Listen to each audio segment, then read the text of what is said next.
Welcome to Truly Scary Ouija Stories. Smash like and subscribe to tread the thin line between reality and the surreal. Let's begin our eerie expedition.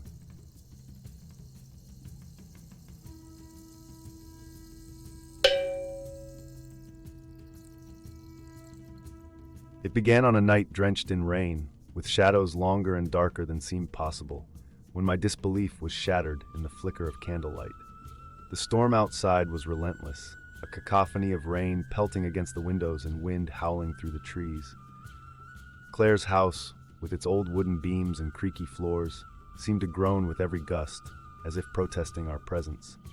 It was the perfect setting for what should have been a harmless game, only it turned out to be anything but. "Come on, James," Claire teased, her hazel eyes glinting in the candlelight. "Don't tell me you're scared?" I rolled my eyes, leaning back in the worn-out armchair. Scared? Hardly. Just don't see the point in talking to furniture. Mike and Danielle chuckled, but there was an edge of unease in their laughter, just as there was a shiver in my spine that I refused to acknowledge. Claire, ever the enthusiast of the bizarre, had promised us a night we wouldn't forget. She wasn't kidding. The Ouija board sat in the middle of the coffee table, surrounded by flickering candles that cast dancing shadows around the room. Claire, with her long curls tied back and her fingers adorned with rings and crystals, took her spot on one side of the board. "Just humor me, okay?" she said, her voice losing its teasing tone and taking on a note of sincerity. "If nothing happens, you can all say, 'I told you so,' in the morning." Mike, ever the thrill-seeker, with his scruffy blonde hair and green eyes, was the first to place his fingers on the planchette. Danielle followed, her petite frame shivering slightly despite the warmth of the room. I remained obstinate until Claire's pleading eyes finally wore me down. With a sigh, I joined them, placing my fingertips lightly on the heart-shaped piece of wood. "Is there anyone here who wishes to speak with us?" Claire intoned, her voice steady. For a moment, nothing happened, and I was prepared to give her hell for convincing me to join this ridiculous seance. But then, the air in the room seemed to chill. It wasn't a sharp drop, just a subtle shift, enough to raise goosebumps on my arms. And then the planchette moved. Mike's playful grin faded, replaced by a furrowed brow. Danielle's breath hitched. Claire's eyes widened with a mixture of fear and excitement. "No way," Mike murmured. "Who's messing around?" "Not me," Danielle whispered, her voice barely audible. The planchette moved again, spelling out a name, Evelyn. Silence fell heavy in the room, our eyes locked in a mixture of disbelief and apprehension. "Who are you?" Claire asked, her voice trembling. The planchette moved once more, faster this time, as if the entity couldn't wait to communicate. D-E-A-T-H. My heart pounded in my chest, adrenaline flooding my system. This had to be a joke, Claire's idea of a prank to get a rise out of us. But the look of genuine fear on her face told me otherwise. "Stop it, Claire," I demanded, pulling my fingers back. "This isn't funny." "I'm not doing this, James," she insisted, her eyes wide and sincere. It was then that the first sign appeared. Hours after we ended the session, I found myself lying in bed, staring at the ceiling, trying to shake off the lingering unease. My apartment was usually my sanctuary, a place of rationality and order, but that night it felt different. The air was heavy, the darkness oppressive. A whisper broke through the silence, chilling me to the bone. "James!" I sat up abruptly, my heart racing, sweat beading on my forehead. Straining to hear, I glanced around the room, but saw nothing but shadows. Convincing myself it was just my mind playing tricks, I lay back down, but the unease gnawed at me. It wasn't until I flipped on the light that I saw it. Etched into the wall above my bed in jagged, uneven scratches were the words, Y-O-U-R-D-E-B-T-I-S-D-U-E. I stumbled back, my breath catching in my throat. My mind raced, searching for a logical explanation, an intruder, a prank, anything to make sense of what I was seeing. But deep down I knew this was no ordinary message. The next morning, sleep-deprived and rattled, I confronted Claire. "This is your doing, isn't it?" I accused, my voice sharper than intended. She shook her head, tears welling up in her eyes. "James, I swear I would never." Before she could finish, an icy breeze swept through the room, blowing out the candles and plunging us into darkness. I heard it again, the same chilling whisper, this time unmistakable. "James, your debt is due." Every rational thought I had clung to began to unravel. This was no prank, no mere coincidence. Evelyn was real, and she had chosen me. As the storm outside raged on, the echoes of her words haunted me, each whisper driving a deeper fracture into my disbelief. The days that followed were a blur of terror and urgency. Evelyn's presence was everywhere, her whispers echoing in the most mundane moments, while making coffee in the middle of a shower, right as I'd drift into sleep. The cold touch of the supernatural clung to me, pulling me deeper into a waking nightmare. The first to break was Danielle. She called me one night, her voice trembling. "James, it's happening to me too," she whispered, the fear audible even through the phone line. "I see her in the mirrors. Everywhere I go, there she is." I visited her, finding her apartment in disarray. Mirrors were covered with cloths, and Danielle's usually composed demeanor was cracked, fear evident in her wide eyes and trembling hands. She pointed to one of the few uncovered mirrors. "She's there," Danielle whispered. But all I saw was my own reflection staring back at me, haggard and worn. Mike wasn't faring any better. He had taken to staying up late, trying to catch any glimpse of Evelyn's presence. The last time we were all together at Claire's house, the tension was palpable. Claire looked exhausted but determined, Mike was jittery, and Danielle was visibly shaken. "We need to confront this," Claire said, her voice barely above a whisper. "We need to understand what she wants." With reluctance, we agreed to another session. The room was suffused with a heavy, oppressive silence, as if the very air weighed us down. The candles flickered violently, casting grotesque shadows on the walls. "Evelyn," Claire called out, her voice firm despite the visible fear. "Why are you here?" The planchette moved, slowly at first, then with a speed that left us breathless. "R-E-L-E-A-S-E. What do you mean?" Claire pressed, her knuckles white from gripping the edge of the board. The reply came even quicker this time. "D-E-A-T-H. The candles blew out simultaneously, plunging us into darkness. I felt a cold breath on the back of my neck, a whisper so close it made the hairs on my skin stand on end. "Your debt is due." Panic surged through me. Scrambling back, I tried to make sense of the situation, but it was Mike who lost control. He stood abruptly, knocking over a candle and igniting a small, frantic fire on the carpet. Anger, fueled by fear, exploded out of him. "This has to end," he shouted, stamping out the fire with his foot. "We didn't sign up for this." His eyes darted around, wild and frenzied.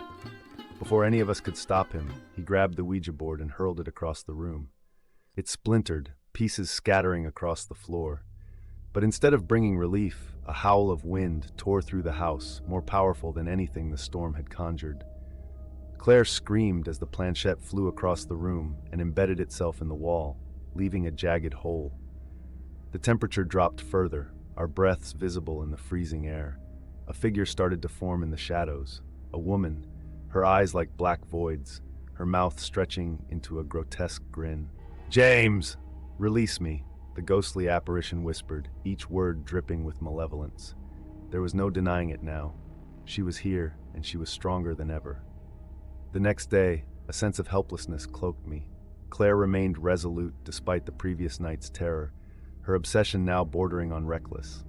She believed another session could offer clarity, even redemption. Mike was defiant, convinced that understanding Evelyn's motive would grant us power over her.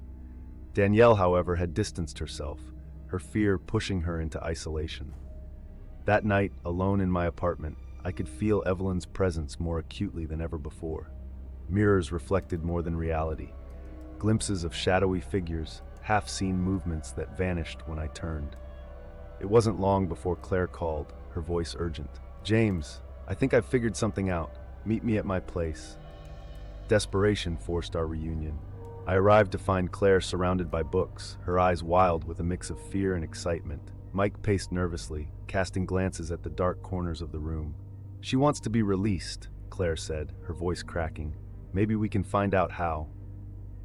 We all gathered around the makeshift altar Claire had constructed. The final session began, and the air grew thick with tension. Evelyn's presence was palpable, a cold grip on our souls. "Evelyn," Claire called out, her voice trembling, "tell us how to release you." The planchette moved almost violently. "Why, oh you, me," I whispered, panic rising. "Why me?" Suddenly, an overwhelming force knocked me back, pinning me against the wall. Evelyn's whisper surrounded me, a cacophony of voices converging into one. "Your debt is due, release me." Her ghastly form took shape once more, inching closer, the room filled with her malevolent energy. My vision blurred, the world spinning as I struggled against the invisible force. But Claire wasn't ready to give up. "James, stay with us," she shouted. "We'll figure this out." Mike joined in, desperately trying to pull me free from the wall's vice-like grip. Their faces were masks of determination and terror, but my grip on reality was slipping. Evelyn's presence consumed me, dragging me into an abyss of darkness. Then, everything went black. I woke up alone, the darkness of my apartment oppressive and suffocating. My head pounded, and my vision was blurred from the night's terror. The faint sound of whispers filled the room, and I could feel her, Evelyn, ever present, her cold touch on my skin like ice. The mirrors in my apartment reflected not just the room, but twisted images, echoes of the past and future melding before my eyes. Hazy visions of Evelyn's life, her death, and the torment she promised to bring upon me unfolded in spectral clarity. Desperation clawed at my sanity, the sense of helplessness overwhelming. I looked around frantically, speaking to the shadows. "What do you want from me?" For a moment, silence. Then the scratching started, words etching themselves across my walls in a terrible mimicry of her voice. Forever. My heart thudded with a relentless dread. She intended to make me her prisoner forever, a conduit for her suffering and malice.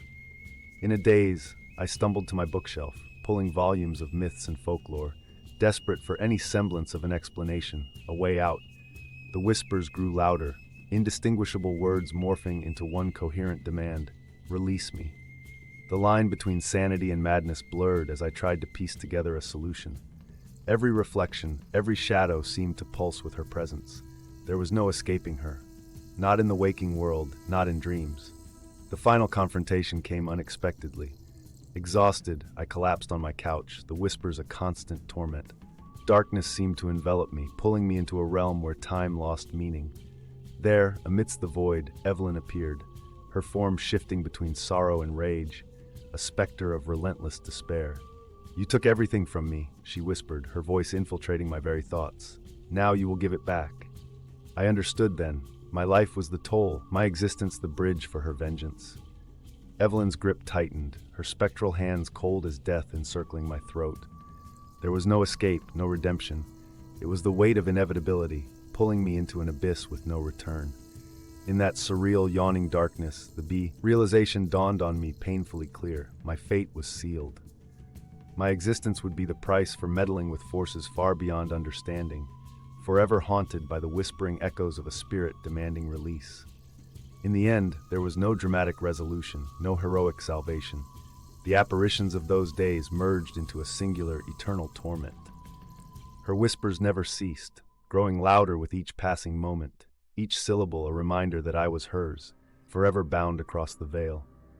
Evelyn's laughter echoed in the hollow chambers of my mind, sealing my fate in a darkness where only her voice remained, a ceaseless reminder of the debt that could never be settled.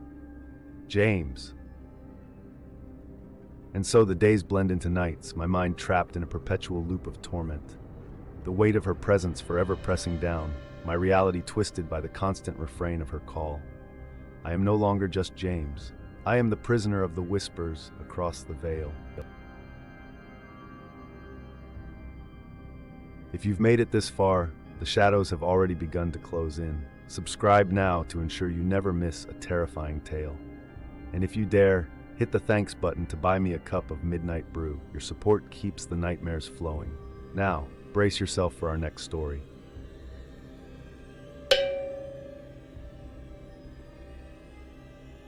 He's lying, the whisper crawled into my ear, slithering through the silence of my locked bedroom. The same chilling voice that had haunted our Ouija board session now hounded my thoughts. One of my closest friends was not who they seemed, and I feared the storm outside was the least of my dangers. The night it all began was steeped in an eerie stillness. Heavy clouds veiled the moon and thunder rumbled in the distance, promising a tempest. Inside my cozy living room, dimly lit by flickering candles, the tension among us was palpable. Jessica, with her trademark ponytail and confident smile, opened the dusty wooden box she found in her grandmother's attic. Inside lay the ancient Ouija board, its edges worn and symbols faded. "I can't believe you actually brought this," I said, trying to mask my unease with a chuckle. "What? Thought we could use a little thrill," Jessica replied, her eyes sparkling with mischief. Andrew, nervously tapping his foot, looked at the board with a mix of excitement and dread. Mark, ever the protector, grinned and gave me a reassuring pat on the back. "Don't worry, Sam. It's just a game." We positioned ourselves around the coffee table, fingers lightly resting on the planchette. Despite our casual banter, an undercurrent of trepidation flowed beneath our words. As we began, the room grew colder, the candles flickering as if in protest. "Is anyone there?" Jessica asked, her voice steady. For a moment, nothing happened. Then slowly the planchette began to move. My heart pounded in my chest as Andrew's eyes widened in astonishment. It glided across the board, spelling out Hello. "Who are you?" Mark asked, leaning in, his casual demeanor faltering. "El," the board replied. "A little girl?" I muttered, goosebumps rising on my arms. We continued to ask questions, and Lily's responses seemed innocuous at first, simple greetings and vague descriptions of her life. But then, her messages turned cryptic, darker. "What do you want?" Andrew asked, his voice barely above a whisper. "Betryal." Before we could react, the candles flickered violently, and the planchette flew across the board as if an unseen force yanked it. Panic erupted. Mark accused Jessica of pushing the planchette, while Andrew stammered that he didn't feel well. We ended the session abruptly, shoving the board back into its box.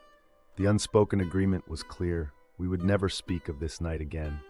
But the unsettling atmosphere lingered, the word Lily spelled out echoing in my mind. Over the next few days, Andrew's condition worsened. Dark circles framed his eyes, and he appeared more anxious with each passing day. One night, as the storm outside raged, he called me with trembling urgency in his voice. "I can't sleep, Sam. The dreams, I'm trapped in a dark void, and I can hear her laughter, that eerie, malicious laugh." His voice broke, and I felt a cold knot form in my stomach. I tried to reassure him, but his fear was infectious. The whisper in my room that night was the final straw, a chilling reminder of the malevolent presence we had awakened. "He's lying," it had hissed, close to my ear. I whipped my head around, but I was alone, or so I thought. This was just the beginning of our descent into a nightmare we could not escape. Andrew's confession replayed in my mind as I lay in bed that night, the storm's howls mimicking the fear stirring within me. I wrapped my arms around myself, trying to shake off the feeling of being watched. Despite the locked door, despite the silence of my house, I heard it again, softer, more menacing. "He's lying." I jolted upright, eyes darting around the room, the whisper fading into the shadows. It was then I knew something was terribly wrong. Andrew's condition was just the beginning. This malicious force was rooted deeper than any of us could comprehend. The next days were a blur of paranoia and dread. Andrew's absence loomed over us like a specter. We searched for him tirelessly, called the authorities, but it was as if he had vanished into thin air. The entire time, Mark's behavior grew increasingly erratic. His charming, protective demeanor turned cold, almost hostile. One afternoon, while Jessica and I combed through the local library, desperate for any answers, I stumbled upon old newspaper clippings about the house's history. The stories spoke of disappearances, mysterious deaths, all linked to the use of a Ouija board. The more I read, the more a pattern of possession and betrayal emerged. "Sam, look at this." Jessica's voice startled me from my thoughts. She held up an old photograph of a family, their faces blurred, but the house unmistakably ours. "They look haunted." A shiver ran down my spine. "We need to talk to Mark," I muttered. Back at the house, Mark was pacing in the living room. The very sight of him set my nerves on edge. "What's going on?" he snapped as we entered. The hostility in his voice was unnerving. "Mark, we need to tell you something," Jessica began. But before she could continue, the lights flickered. The planchette from the Ouija board slid off the shelf and fell onto the floor with a thud, sending a chill through the room. "Mark," I said, my voice trembling, "we think this isn't just about Lily. There's a pattern of possession linked to this board, and you think I'm possessed?" He spat, eyes narrowing. You think I'm the one lying? The whispered words from my bedroom echoed in my mind, and fear twisted in my gut. I glanced at Jessica, who seemed equally unsettled. We're just saying there's something wrong, and we need to fix this before it's too late, she said. Mark sneered. You're paranoid, both of you. He stormed out, leaving us in tense silence. As night fell, I locked myself in my bedroom, the weight of unresolved fear pressing down on me. Sleep was elusive, every creak and whisper making my heart race. I knew I had to dig deeper, find more links to the past, and understand what we were up against. My gut told me that the answers lay in the past, tangled in the history I had just begun to uncover. And as much as I was afraid of what I might find, I knew I had no choice but to continue. The following day, I returned to the archives alone. The librarian gave me a sympathetic look as I requested more records. My hands shook as I pored over musty old files, piecing together the dark history of possessions, deceit, and betrayal linked to the Ouija board across generations. Hours passed and the sun was setting, casting long shadows across the library when I finally found it. A detailed account from decades ago describing a similar situation. Friends haunted, one being overtaken by a malevolent spirit, the outcome a tragic, violent end. My blood ran cold, realizing the pattern was unmistakable. There was no doubt now, Mark was a vessel of Lily's malevolent spirit. My mind raced with possibilities on how to confront this without becoming the next victim of this sinister cycle. When I returned home, darkness had fallen. The house was eerily quiet. I found Jessica in the kitchen, her eyes red from crying. Mark hasn't come back, she whispered. Jessica, I said, taking a deep breath, we need to act now. The history, the records, Mark is the one. He's been possessed, and if we don't stop this... I trailed off, the implications too horrifying to voice. A noise from the living room made us both jump. Mark stood in the doorway, his expression cold and menacing. Finding more nonsense to pin this on me, he snarled. I stepped back, every instinct screaming danger, but I steeled myself. This was a confrontation we had to face, with no turning back. The climax of our nightmare had begun. Time seemed to slow as Mark's menacing presence filled the room. Every muscle in my body screamed to flee, but I knew there was no escape. Jessica and I exchanged a fearful glance, our unspoken agreement clear.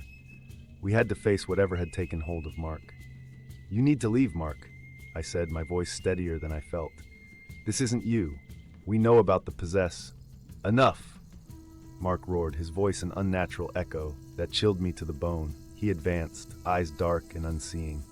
You think you know everything, don't you? You think you can stop me? Jessica stepped forward, her voice shaking but determined. Mark, fight it. This isn't you. We can help you. But Mark's lips twisted into a malicious grin. There is no Mark, only Evelyn.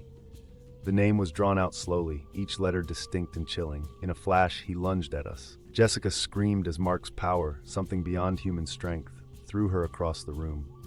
I grabbed the nearest object, an old candlestick, and raised it defensively. Lily, I shouted, if you want to end this, come at me. Mark's body convulsed, and he let out a guttural laugh that wasn't his own. Gladly. The ensuing struggle was a blur of chaos and terror. Mark's possessed form was relentless. Every blow I landed seemed futile, the spirit inside him driving him with an otherworldly force. Finally, with a desperate swing, I managed to strike his head hard enough to daze him. Mark staggered, then crumpled to the floor, unconscious. I fell to my knees, panting, the candlestick clattering beside me. Jessica crawled to my side, her face pale and bruised, but her eyes filled with fierce determination. We need to end this, she whispered. Now. Together we dragged Mark's limp body to the basement, where the Ouija board still lay in its box. We set him down and lit a circle of candles, the flickering light casting haunting shadows on the walls. I opened the board and placed the planchette in the center.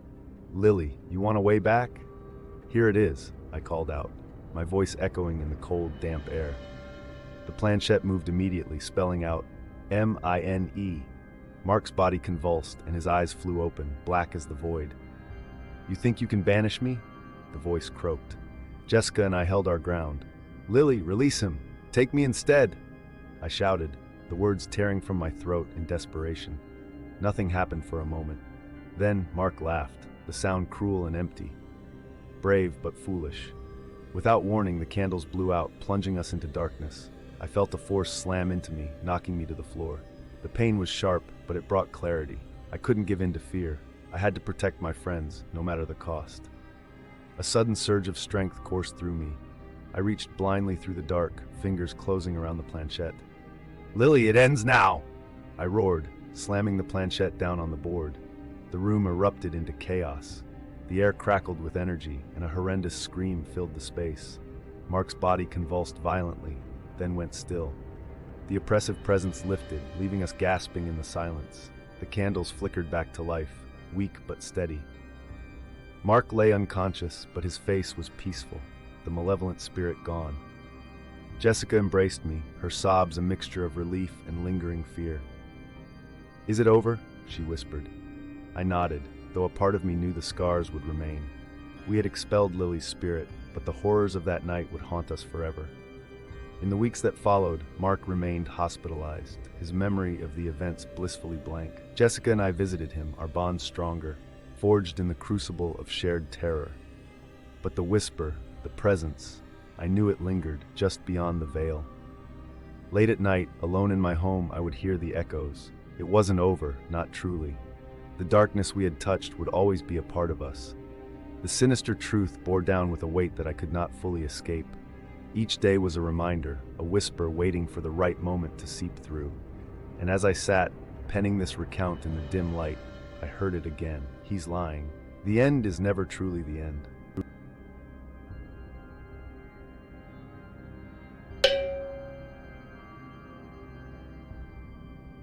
In the dead of night, the whispers began again, chilling my spine and murmuring the unspeakable truths I had fought to forget. We made a pact, a foolish game with dire consequences, and now Nahim Moth demands his due. It all started on a typical teenage sleepover in our friend Emily's dimly lit basement. We were a bunch of curious and excited teenagers, eager to explore the mysteries of the unknown. Emily, always the brave one, suggested we try the Ouija board she'd found in her grandmother's attic. At first, we laughed it off, but our intrigue got the better of us. The basement was cool and musty, filled with old boxes and forgotten relics of the past. Candles cast eerie shadows on the walls, flickering and dancing as we arranged ourselves around the board. I could feel the tension in the air as we held our breath, waiting for something, anything to happen. Emily placed the planchette in the center of the board, and we all put our fingers lightly on it. I remember her voice, steady and curious, asking if there was anyone there who wanted to speak with us. "Is there anyone here who wishes to speak with us?" Emily's voice died down to a whisper, eyes darting around the group. The planchette moved. We all froze, staring at it with wide eyes. "E.S." Emily felt a chill run down her spine, but pressed on. "What's your name?" she asked, trying to keep her voice steady. "Nahimoth. None of us knew what it meant. We shrugged, thinking it was just a prank, a trick of our minds, but the air turned heavy and a dark presence seemed to wrap around us. "What do you want from us?" Thomas asked, his voice tinged with skepticism but an underlying note of fear. The planchette stayed still for a moment, then moved slowly, almost reluctantly. "T. We laughed nervously, misunderstanding the gravity of the situation. "How about a pact?" Emily suggested, grinning wide as if to downplay her own nervousness. "We must trust each other, no matter what." We each placed our hands over the planchette, making a pact to stick together, to trust each other, and this mysterious spirit. It felt stupid and silly at the time, a harmless game among friends. Years passed and we drifted apart, the memory of that night fading into the background, until the whispers began. The shadows flitting at the edge of my vision, the cold spots that would appear out of nowhere. One night my phone rang, cutting through the silence of my apartment. It was Emily. Her voice was frantic, filled with an urgency that sent chills down my spine. "There's someone in my room, Sarah," she whispered, voice cracking. I saw. The line went dead. Panic surged through me as I dialed her number again and again, but there was no answer. The next morning, I drove to Emily's house, heart pounding in my chest. Her boyfriend answered the door, his face pale and eyes wide with terror. "She's gone," he said, barely able to meet my gaze. "Disappeared without a trace." The police found no clues, no signs of a struggle. It was as if she had vanished into thin air. The rest of the group tried to brush it off, but the unease grew stronger. Thomas was next. He'd started hearing voices, whispering his name when no one was around. One evening, I visited Thomas. His room had turned into a chaotic mess of scattered occult books and hastily written notes. He looked at me, eyes wild with fear. "It's happening," he muttered. "Nahim Moth, we're in danger, Sarah." Nahim Moth, the name from that night, the pact. It all came flooding back. A few days later, Thomas too vanished without a trace, leaving behind cryptic messages scrawled on his walls. "It wants our trust. It's taking us." I was left alone, haunted by guilt and terror. The whispers grew louder, the shadows darker. My only thought was how to break free, to end this nightmare once and for all. I dove into the world of occult practices, desperate for answers, chasing ghosts and phantoms in a desperate hope of salvation. But the entity tightened its grip, its presence more oppressive with each passing day, driving me to the brink of madness. And now, as I sit here, the air growing unbearably cold, I realize the truth. I was never meant to survive.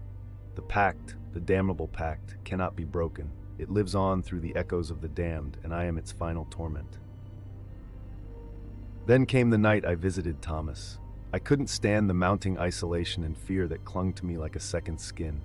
Thomas's house was dark and foreboding, and his room was an even more disconcerting sight. Books on the occult, ancient tomes mixed with hastily scribbled notes, covered every surface. The air was thick with a festering anxiety, and Thomas's eyes were wild, reflecting a desperation that mirrored my own. "It's happening," he whispered, pacing around the room. "Nahim Moth, we're in danger, Sarah." "Thomas, what are you talking about?" I tried to keep my voice steady, but fear made it tremble. "Nahim Moth, the pact!" he exclaimed, gesturing frantically towards the notes on his wall. "We made a promise, we gave our trust, and it demands what we offered." I looked at the scattered notes, trying to piece together the horror they contained. "Thomas, we need to find a way to stop this. There must be something we can do." "I've been trying," he said, voice growing more frantic. "Rituals, incantations, anything to break the bond. But it's stronger than us. It's feeding off our fear." Thomas's desperation hit me like a punch in the guts. I knew he was right. The pact was consuming us. We hugged, a silent promise to keep fighting, until Thomas disappeared too. Days later, I returned to his empty, eerily quiet house. The walls of his room were covered in cryptic warnings. "Tear us, it wants our trust. It's taking us." I shuddered, feeling the weight of imminent doom. The nights that followed were filled with terror. I would wake up shivering, my room feeling like an icebox despite the warm season. Whispers grew louder, more menacing. "Ezra," they called out, each syllable stretching time, each sound chilling my bones. I decided to seek help. I consulted books, sought guidance from self-proclaimed experts, performed cleansing rituals. One evening, I found myself in a secluded clearing in the woods, surrounded by protective symbols and candles. A ritual of banishment, my last hope. The night was pitch black, the forest silent save for the rustling leaves. With a trembling voice, I chanted ancient words, pleading for protection, for release from this relentless torment. "Abi so elvide I pronounced, my voice echoing in the still air. "A fire Pete vivera ti justo." For a moment, the air seemed to hold its breath. It was as if the forest itself paused, waiting for something to happen. But then an icy wind blew out the candles, plunging me into darkness. A mocking whisper followed, caressing my ear. "Nahim Moth," it hissed, sending shivers down my spine. The presence was stronger now, oppressive and inescapable. I knew then that my efforts were in vain. The pact was unbreakable. Desperate and defeated, I returned home, my hope extinguished like the candles in the forest. The whispers taunted me through the silence of my apartment. Shadows danced mockingly at the edges of my vision. I was ensnared, a prisoner of the very game I had thought was harmless. But giving up wasn't in me, not yet. I dove deeper into research, scouring libraries, desperate for any clue that could end my suffering. One evening, surrounded by dusty books in the occult section of the local library, I found a reference to Nahim Moth, an old, malevolent entity that thrived on trust and fear. With each new revelation, the weight of our pact grew heavier. The entity wasn't merely haunting us, it was devouring our essence, growing stronger with each act of trust it consumed. Lightheaded and desperate, I clung to my consciousness, piecing together the last fragments of hope. My heart raced as I realized the true depth of our folly. The pact we thought was harmless had bound us to Nahim Moth for eternity, an agreement that could not be undone. I returned home, feeling the walls of fate closing in around me, a silent specter awaiting its final conquest. The whispers and shadows were unrelenting. I could no longer distinguish between dream and reality.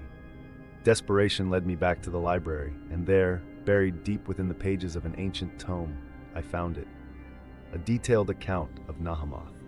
The entity had existed for centuries, weaving through the lives of those foolish enough to summon it. My heart pounded as I absorbed the words, realizing the extent of our damnation. Nahim Moth demanded trust. Our trust had fueled its power, and our fear had strengthened its hold. Understanding the true nature of the pact, I knew there was no easy escape, but I couldn't give up. I had to confront it directly, even if it meant facing the very essence of terror. I returned to my apartment, now a nexus of darkness, where Nahim Moth seemed to dwell within the very walls. Determination steeled my resolve as I prepared for the final confrontation. The air grew thick and cold, and shadows lengthened unnaturally as I called out.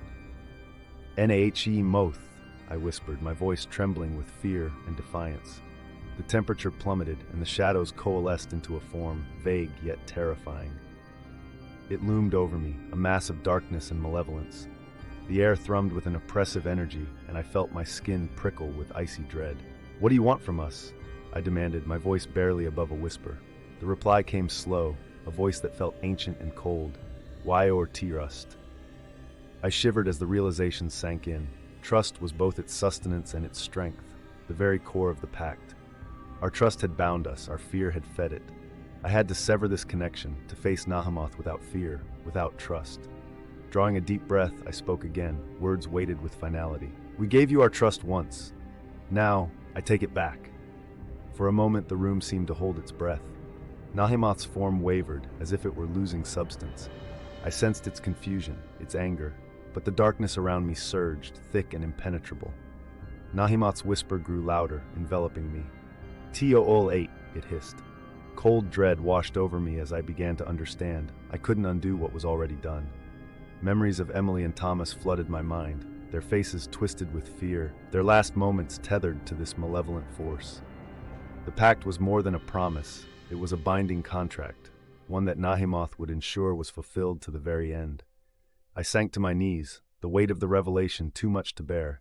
My breath came in ragged gasps, each one filled with the realization of my impending fate. Nahim Moth loomed closer, its presence an overwhelming darkness.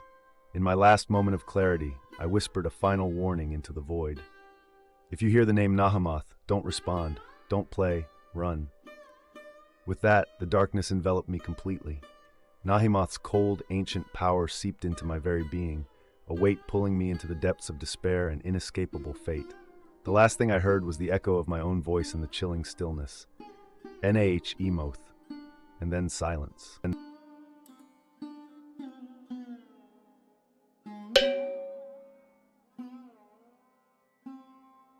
Part 1. The Beginning. Even in death, she tried to warn me, but it was too late. The spirit we unleashed didn't just want revenge. It had a score to settle with my family. The rain hammered against the windows, a relentless storm outside echoing the turmoil inside me. It had only been 3 weeks since my mother's sudden death, and my heart was still grappling with the void she left behind. My friends Claire and Kevin had come over, their presence a small comfort in my grief-stricken home. Claire, ever the enthusiast of the supernatural, had brought her Ouija board. "We could try to contact your mom, Sarah," she suggested, her eyes shimmering with a mix of excitement and empathy. Kevin shifted uncomfortably next to her, his usual skepticism etched on his face. "I'm not sure if it's a good idea," Kevin muttered, glancing at me with concern. "These things are usually just parlor tricks." But a part of me, the part desperate for a final word with my mother, convinced me to give it a try. We gathered in the living room, the candles Claire had lit casting long, flickering shadows across the walls. "All right, let's begin," Claire said, placing the Ouija board on the coffee table. We sat around it, our fingers poised lightly on the planchette. The storm outside seemed to grow louder, the wind howling as if it knew the dark path we were about to take. "Is anyone there?" Claire asked aloud, her voice steady. For a few moments, there was nothing but the sound of the storm. I could feel my heart pounding in my chest, counting each second in the silence. Then, slowly, the planchette began to move. My breath caught as it drifted across the board, stopping on HELLO. Kevin's jaw tightened, but he didn't pull away. "Who are we speaking to?" Claire asked, her voice a mix of curiosity and caution. The planchette moved again, spelling out the name I so desperately wanted to see. M-O-M. Tears filled my eyes. Claire continued, now with a tone that bordered on disbelief. "Is it really you?" E-E-S. It felt as though a dam had broken inside me. "Mom, I miss you so much," I whispered, my voice trembling. The planchette moved once more. S-O-R-R-Y. A chill seeped into the room, cutting through the warmth of the candles. "Why are you sorry?" I asked, my voice barely above a whisper. There was a long pause, our collective breath held in the silence, before the planchette moved again. G-E-T-O-U-T. A shiver ran down my spine. The atmosphere in the room shifted, becoming dense and oppressive. Then the planchette started to move more erratically, as if disturbed by an unseen force. C-L-A-R-E. It spelled her name before darting to the word no. "What's happening?" Claire's face had turned ghostly pale. She tried to lift her fingers off the planchette, but they felt glued in place. Kevin looked at me, fear now shadowing his previously skeptical eyes. And then it spelled out a name that none of us recognized. D-A-N-I-E-L. "Daniel?" I echoed, the name sending a spike of unease through me. We stared at each other, the room suddenly feeling much colder. Without warning, a cold wind whipped through the room, snuffing out half the candles. The remaining flames flickered violently, casting monstrous shapes on the walls. The atmosphere was thick with something malevolent, something that felt wrong. G-E-T-O-U-T. The board repeated, insistently. My hands trembled as I tried to speak, tried to question further, but the feeling of dread had settled into my bones, making every inch of skin prickle with fear. There was no mistaking it. We had contacted something dark, something that did not belong in our world. "We need to stop this," Kevin said urgently, his voice rising with panic. But the planchette seemed to have a mind of its own now, sliding frantically across the board. D-A-N-G-E-R. The air grew colder still, and the oppressive feeling intensified as though the walls themselves were closing in. And as the final letter spelled out our doom, the last of the candles went, plunging us into darkness. Part 2. The unsettling escalation.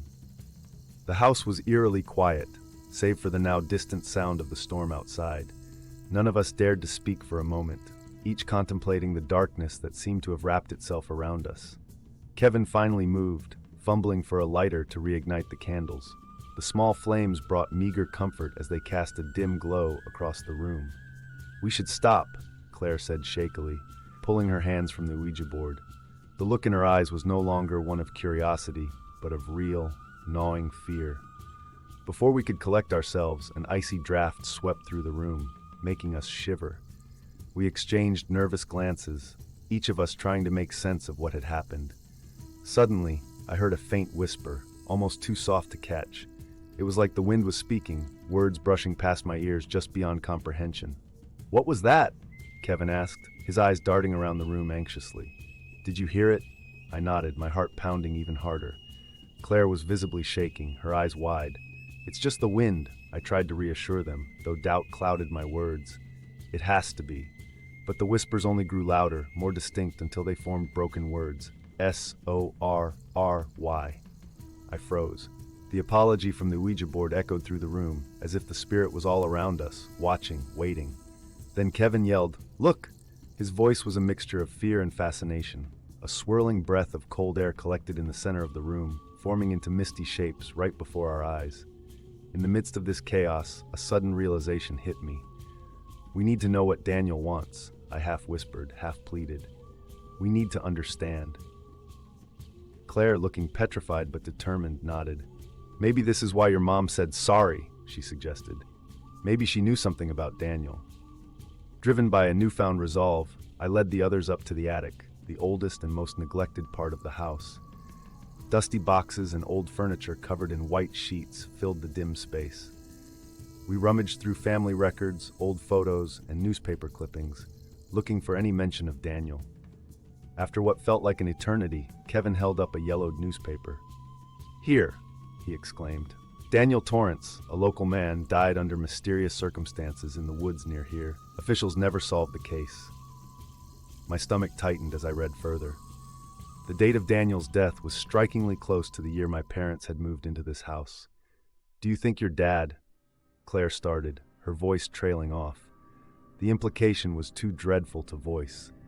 As soon as she spoke, a loud crash resonated from downstairs. Heartbeats quickened, our fear palpable as we descended to investigate. As we stepped back into the living room, we saw remnants of our seance strewn about, candles knocked over, flickering weakly, and the Ouija board in pieces. Suddenly, objects began to fly across the room. Picture frames shattered against walls, books hurled from shelves. The air buzzed with a chaotic energy. A vase crashed into the wall just inches from Kevin's head, and he ducked, eyes wide with terror. "It's getting worse," Claire cried out, crouching to avoid a glass shard. "We have to stop it! We need to finish this once and for all." "But how?" I yelled over the din. The planchette flew across the room, narrowly missing me. CHECKATGARDEN. We darted out into the cold night, the storm's fury wrapping around us as we bolted to the garden. In the freezing darkness, we stumbled upon an old, half-buried wooden box under a rotting trellis. Digging it up with frantic hands, we unearthed faded letters and an old journal, my father's journal. The entries detailed his involvement in an incident that led to Daniel's death, confirming our worst fears. My chest tightened with grief and betrayal. "This is what Daniel wanted us to find," I murmured. A violent wind picked up once more, rattling the trees and howling through the garden, driving us back inside. Back in the living room, the poltergeist activity reached a terrifying crescendo. Books flew off shelves, glass shattered, and the very walls seemed to tremble with rage. "Daniel!" I screamed, clutching the journal. "We know the truth now. Please stop." The room fell eerily silent, the only sound now the howl of the wind outside. The oppressive weight lifted slightly, but the atmosphere remained charged, like the quiet after a storm. Though Daniel's immediate wrath had subsided, the whispers and cold spots lingered, leaving an unshakable sense of an unseen presence. The horror wasn't over. It had just taken a different, more insidious form. Part 3: The Harrowing Revelation and Lingering Haunt. My hands trembled as I clutched my father's journal, each line sealing the truth that our family had tried so hard to bury. There was no denying it now. Daniel had died because of my father's actions. The spirit's messages of sorry and betrayed now held a weight that crushed my soul. "We have to confront him," I said, turning to Claire and Kevin. They both nodded, understanding the gravity of what we had to do. The storm had not lessened. If anything, its ferocity seemed to match the turmoil in my heart. We found my father in the study, staring bleakly at the rain-splattered window. He turned as we entered, and his eyes, hollow and weary, met mine. "Dad," I began, my voice trembling but resolute, "we know about Daniel." He flinched as if struck, his face paling as his gaze fell on the journal in my hands. "Sarah, No more lies," I interrupted, tears streaming down my face. "You have to tell us the truth." His shoulders sagged, and he sank into his chair. "It was an accident," he started, his voice thick with remorse. "Daniel and I were friends. We went out into the woods that night, and things got out of hand. I didn't mean for him to get hurt, but he fell. And by the time I found help, it was too late." "And you covered it up," I said, my voice barely a whisper. "You let everyone believe it was a mystery." He nodded, tears filling his eyes. "Your mother knew. She wanted to go to the police, but I begged her not to. It haunted her until the day she died." Before I could process his confession, the room temperature dropped precipitously. The lights flickered and went out, leaving us bathed in the dim glow of candlelight. The oppressive feeling returned, stronger than ever. The Ouija board pieces on the table began to tremble, then whirled into the air and assembled themselves with terrifying speed. The planchette moved on its own, spelling out a single chilling word: BETRAYED. I could feel the spirit's anger pulsing through the very air. Books flew from the shelves, and windows rattled violently. Claire and Kevin stepped closer to me, their faces etched with fear. "What do you want?" I screamed over the cacophony. "What will make this stop?" The planchette moved again with deliberate, furious force. Tellthetruth. My father trembled, clearly receiving the message. I'll go to the police, he said, his voice breaking. I'll confess everything. Just please let my family go. The room fell silent, as if the house itself was holding its breath. The ghostly presence seemed to consider his words. Finally, the planchette moved one last time. Justice. The temperature in the room slowly began to rise, and the oppressive pressure lifted.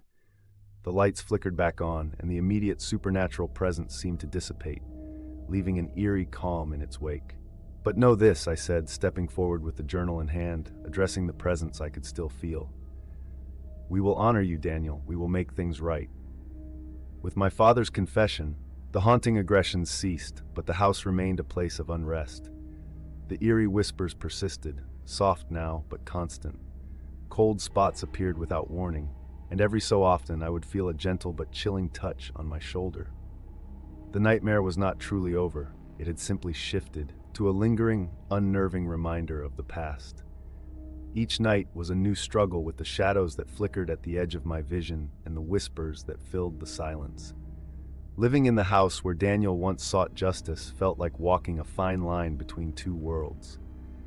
The spirits were calmer, resigned perhaps, but always present, a reminder that some wrongs can never be fully righted, and some spirits never fully rest.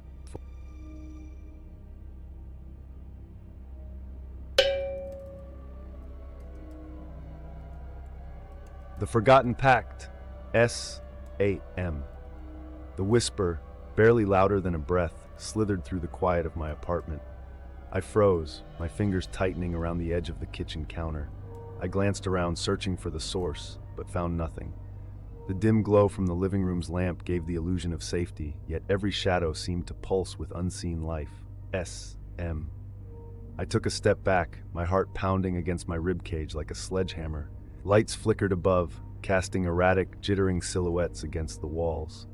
This wasn't the first time the lights had acted up. It had been happening for weeks, small disturbances that felt too purposeful to be mere electrical issues. As if on cue, the temperature dropped. A chill crept through the air, sinking its icy claws into my skin. Goosebumps rose on my arms, and my breath formed faint clouds in front of me. It was the dead of summer, yet my apartment felt like a frozen tomb. Trembling, I grabbed my phone and dialed Emily. She picked up on the third ring, her voice shaky. "Sam? What's wrong?" "Em, it's happening again," I whispered. "The lights, the whispers, I can't explain it." "I know," she replied, her voice barely a whisper. "It's happening here too. Johnny keeps talking to someone named Sarah. He says she's his friend." A shiver of recognition ran down my spine. "Sarah? You mean—" "Yes," Emily cut in, her voice urgent. "I think it's time for us to talk. All of us." The next day, we met at a small, dimly lit cafe downtown. The cozy atmosphere did little to ease the tension knotting in my stomach. Emily looked pale and exhausted, her eyes darting around as if expecting danger at any moment. Tom arrived next, his broad frame occupying the booth with an air of protectiveness. Sarah was last, her ethereal presence filling the room with an almost palpable sense of dread. We sat in silence for a moment, each lost in our thoughts, before I finally broke the tension. "So it's not just me," I said, glancing around the table. "You're all experiencing it too." Emily nodded, her fingers trembling as she stirred her coffee. "Yes, Johnny's been talking to that friend for weeks, and the other night my lights went out and I heard footsteps in the hallway. There was no one there." Tom clenched his jaw. "Kathy saw a dark figure in our house last week. She thought it was a burglar, but when I checked, there was no one there. Just the shadow, lingering." Sarah remained silent, her haunted eyes staring into her untouched drink. After a moment, she spoke, her voice barely audible. "I feel watched. Everywhere I go, it's like there's a presence, just out of sight."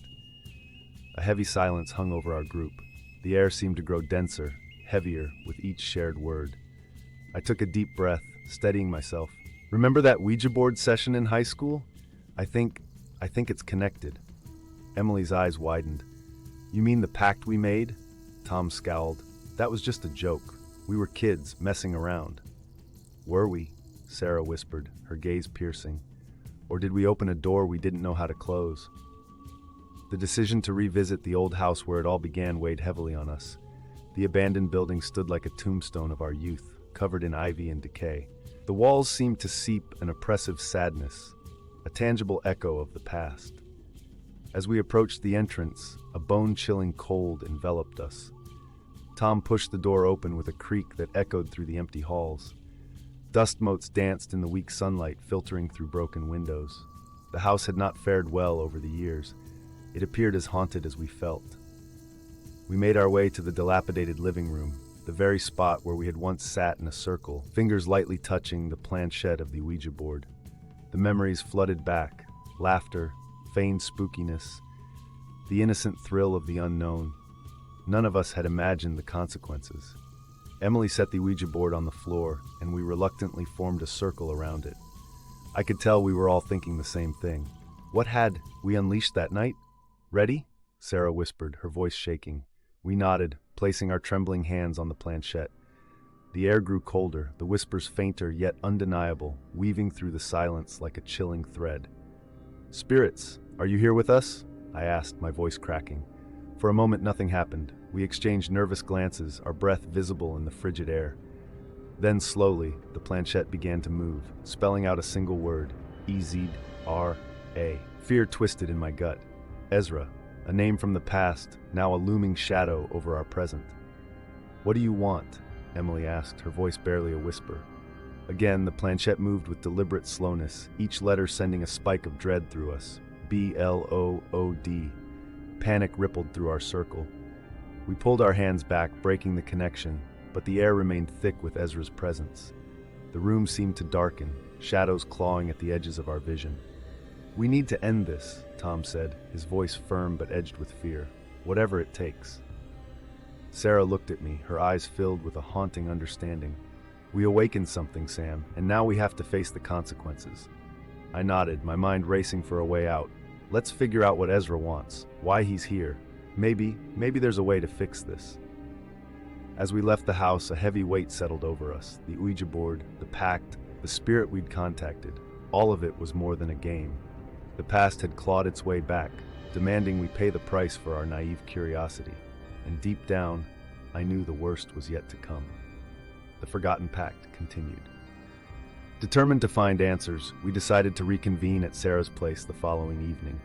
Her house, with its warm lighting and spiritual decorations, offered a fragile sense of safety. Yet, as we gathered in her living room, the air grew thick with anticipation and fear. Sarah lit sage, the pungent smoke curling around us as if forming a protective barrier. She motioned for us to sit down and place the Ouija board on the coffee table. We each took a seat, the familiar sense of dread gnawing at our insides.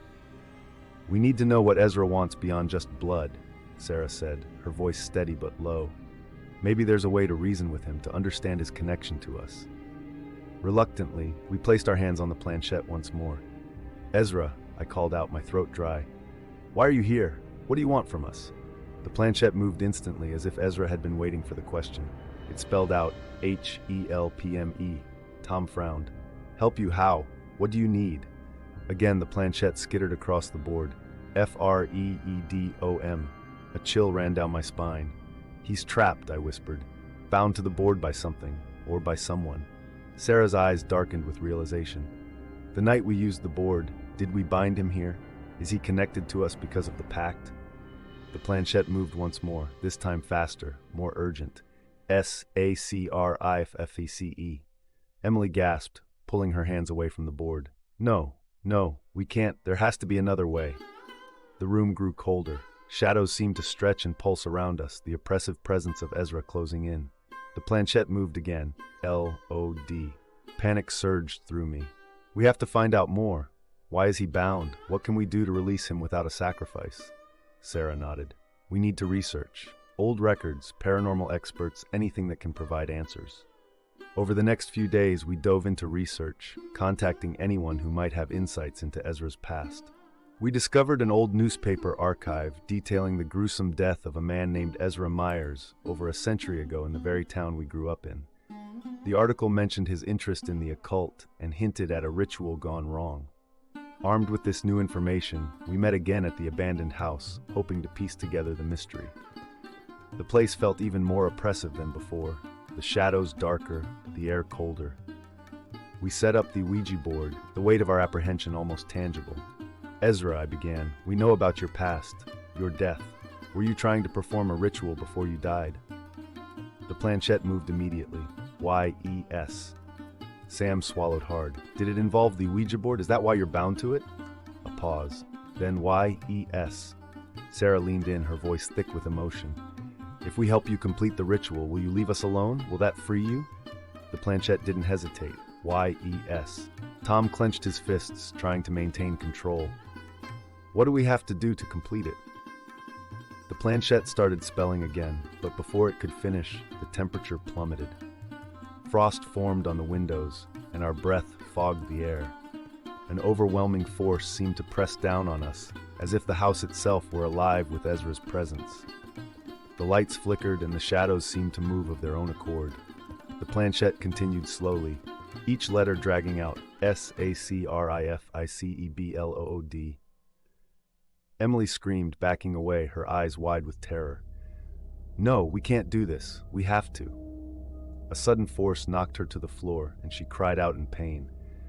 Tom rushed to her side, his face pale. I stood, my heart pounding. We don't have a choice. If we don't, Ezra's going to keep tormenting us, or worse, he'll... The words hung in the air, unspoken but understood. We had to find another way, but time was running out. Our bond to Ezra grew stronger, and his demands more insistent. The house around us seemed to breathe, its shadows clawing ever closer. We need to figure out the ritual, Sarah said, her voice resolute. There has to be more to it than just blood. Maybe there's something we're missing. Taking a deep breath, I nodded. Let's go through everything again. We'll find a way to do this, together. The oppressive presence of Ezra seemed to momentarily soften, as if acknowledging our determination. But even as we prepared to delve deeper into the mystery, an ominous thought lingered at the back of my mind. What if the true price was more than we could bear? The end of Part 2, The Forgotten Pact, continued. The night was heavy with tension as we gathered once more in the old house, each of us armed with grim determination, hoping to end our torment. Sarah was pale but resolute, a silent strength in her eyes. Tom had a protective, almost desperate edge to his actions, while Emily's fear had sharpened into a fierce resolve. We've pieced together enough of the ritual, Sarah said, laying out candles in a circle around the Ouija board. There's something about using a personal item, something that ties us to him. I nodded, producing a small amulet I'd kept since high school, a keepsake from that fateful night. Each of us contributed an item, a tangible link to our past selves and the pact we had forged. As we began the ritual, the room's temperature plummeted once again. The oppressive presence of Ezra pressed in on us, shadows lengthening and whispering on the edge of our senses. Ezra, Sarah called out, her voice steady. We offer these items as a bridge between our worlds. We seek to complete what was started over a century ago. The candles flickered, their flames stretching unnaturally high. The planchette began to move, spelling out S-A-C-R-I-F-I-C-E. Sarah stood, placing her hand over her heart. If it's blood you need, take mine. Sarah, no, I shouted, reaching for her, but an unseen force pushed me back. Sarah took a step forward, her eyes filled with unwavering resolve. He wants a sacrifice. If it means freeing you all, then so be it. The tension in the air thickened, Sarah's figure illuminated by the flickering candlelight. Ezra's presence surged, and suddenly, her body went rigid. Blood trickled from her nose, and she collapsed in front of our horrified eyes. Sarah! Tom yelled, rushing to her side. He cradled her limp form, tears streaming down his face. You can't do this. We need you. Emily sobbed, the terror and sorrow overwhelming her. The ghostly whispers grew louder, and the shadows inched closer, almost as if reaching out to claim her. With trembling hands, I placed Sarah's keepsake on the board, the final piece of the ritual. The planchette moved once more, slower this time, almost reluctant. F-R-E-E-D-O-M. As the final letter spelled out, the oppressive weight in the room suddenly lifted. The shadows receded, and the cold dissipated. Sarah's breathing steadied, though she remained unconscious in Tom's arms.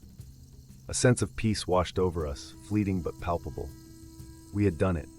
We had freed Ezra. But the triumph was short-lived. As we began to gather our things, a new form of dread settled over me. The whispers had stopped, but in their place, a gnawing silence filled the air. We had freed Ezra from the board, but in doing so, had we bound him to ourselves more tightly than ever before? In the following days, the hauntings did not cease. Shadows continued to creep through our homes, whispers persisted, growing louder and more insistent. Sarah, though recovering physically, seemed forever marked by the experience, haunted by visions and spectral voices. Realization dawned upon me like a slow, creeping chill. Ezra was no longer bound to the Ouija board. He was bound to us, linked by our sacrifice and the ritual we had performed.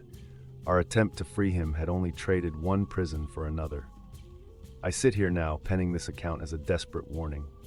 My friends and I are marked, haunted vessels for a rageful spirit. The whispers, the shadows, the torments, they follow us, an inescapable presence woven into our lives. If you ever come across a Ouija board, heed my warning. Some pacts should never be made, and some doors should never be opened. For once a spirit is bound to you, there is no escaping the darkness it brings. As the shadows lengthen around me and the whispers grow louder, I can only hope this message reaches you in time. Beware the spirits you summon, for they may never let you go.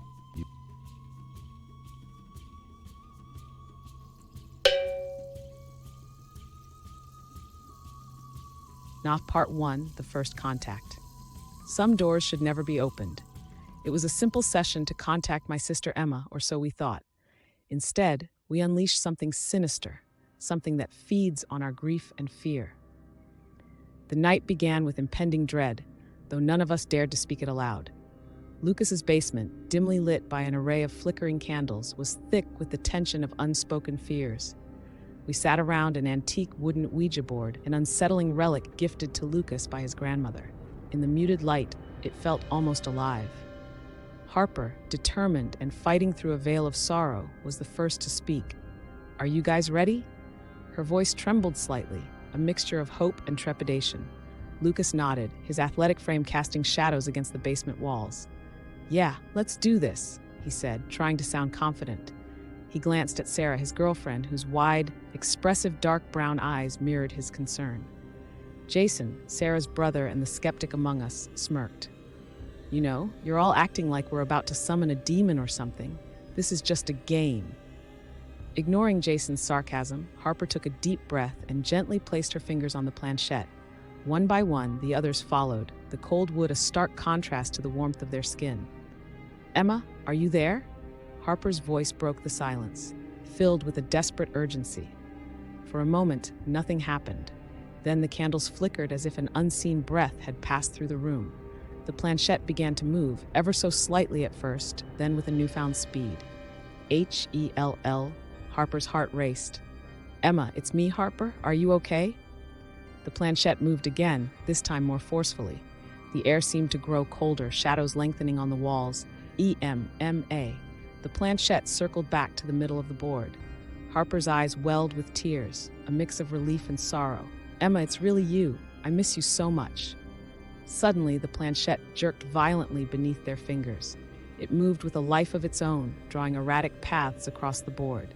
N-O-T-M-M. A chill ran down Harper's spine. The room seemed to hum with a menacing energy.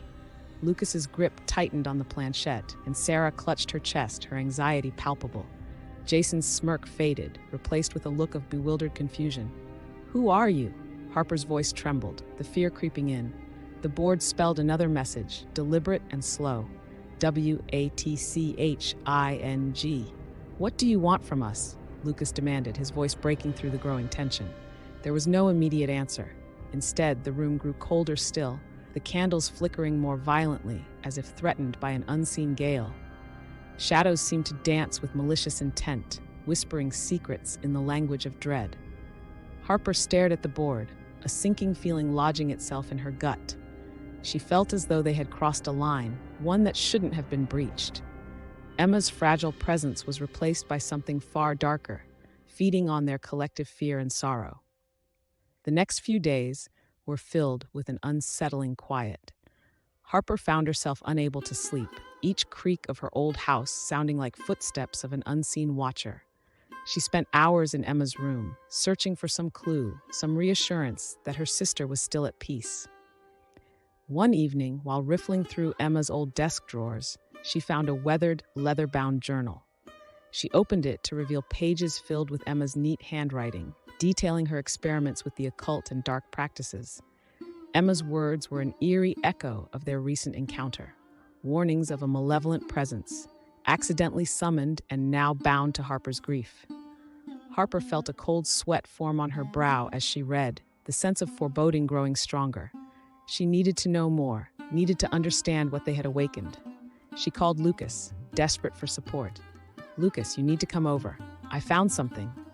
"Something Emma left behind," she said, her voice tinged with urgency. Lucas arrived within the hour, his concern etched on his face. Harper showed him the journal. "Emma knew," she said. "She knew about the spirit. We have to find a way to stop it." They spent hours poring over the journal. Emma had left intricate descriptions of rituals and protective measures, along with chilling accounts of her own experiences. As they read, the room around them seemed to darken, the air growing heavier with each passing minute. Suddenly, a loud crash echoed from the hallway. Lucas and Harper froze. The sound of footsteps, barely more than a whisper, approached Emma's room. The door creaked open slightly, revealing nothing but an unnervingly empty corridor. "We need to end this," Lucas said, his voice a determined whisper, "before it gets worse." In the coming days, Harper's determination grew. She knew they had to reunite the group and face the entity together, guided by Emma's journal. What they had summoned wouldn't leave them in peace, not until they found a way to banish it for good. The weight of what lay ahead was heavy, but Harper felt a spark of hope. She held on to Emma's journal like a lifeline, the pages a bridge between the sister she missed and the dark force they had to defeat. Little did she know, the worst was yet to come. Part 2. The rising tension. Days turned to weeks after that fateful night, but the entity's presence lingered like a dark cloud. Each of us dealt with it differently. Sarah had become a bundle of nerves, jumping at the slightest sound. One evening, she confided in me at her apartment. The normally cozy space felt oppressive, the air thick with an unseen weight. "I'm seeing things, Harper," she whispered, eyes darting around the room. "Shadows that move, voices when no one's around." I placed a reassuring hand on her shoulder. "You're not losing your mind, Sarah. I've read Emma's journal. We need to get to the bottom of this together." Jason, on the other hand, dove into books and online forums, determined to find a rational explanation. Harper visited him one evening. His study was cluttered with papers, open laptops, and stacks of old tomes. The usually confident skeptic looked worn, his eyes bloodshot from sleepless nights. "There has to be a scientific reason for all this," Jason muttered, flipping through yet another old book. "Electromagnetic fields, psychological phenomena, something." "Jason, I know you want to understand this logically," Harper replied, showing him Emma's journal. "But we have to consider the possibility that this is real. We need your help with the rituals." Jason hesitated, taken aback by the sincerity and fear in Harper's eyes. "All right," he finally said. "I'll help, but I still think there's a logical explanation." As for Lucas, he remained a steady presence, doing his best to keep everyone's spirits up, but even he couldn't hide the strain forever. Harper caught him one night, staring at the scratches on his walls, messages etched by unseen hands. WATCHING. One particularly harrowing night, the group gathered at Harper's house. They sat in the living room, the air thick with a mix of fear and determination. They had decided to confront the entity head-on. Harper set up the room with protective symbols from Emma's journal. Candles were placed strategically in a circle, their flames flickering uncertainly. "All right, we need to all be fully committed to this," Harper said, her voice a mix of authority and fear. "This could get dangerous." Lucas, Sarah, and Jason nodded, their resolve hardening. They joined hands around the circle, their eyes locked in silent agreement. As they began the chant, guided by the words in the journal, the room's temperature dropped sharply. A cold wind circled them, unnoticed drafts stirring the flames till they shivered and cast dancing shadows on the walls. The air seemed to crackle with tension, every breath a struggle against the unseen pressure. Jason's skepticism wavered as the symbols on the floor began to glow faintly, a visual affirmation of the dark presence they were calling forth.